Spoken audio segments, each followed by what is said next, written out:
Don't ignore your name. If you ever see your own name written somewhere it shouldn't be, don't ignore it. That's the first thing I wish someone had told me before last night. It started when I was shelving books at the campus library, killing time during my late shift. In the lost and found box, beneath a pile of scarves and a cracked phone, there was an old leather diary, no name on the front, just a faded symbol I didn't recognize. Curiosity got the better of me. The first entry was dated almost a year ago, describing mundane library routines, the squeak of carts, the echo of footsteps after midnight. But each entry ended the same way: my name, Jamie. At first, I thought it was a prank, maybe left by a friend who'd gotten bored. But the entries grew stranger, details about my private life, things no one should know. Where I hid my house key, the song stuck in my head that morning, the nightmare I'd had the night before.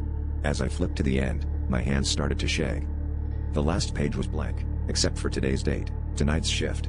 I told myself it was a weird coincidence, but the unease stuck with me as the clock crept past midnight. Every little noise made my skin crawl. I tried to throw the diary away, but every time I turned around, it was back on the desk, open to that last page, a pen neatly placed beside it.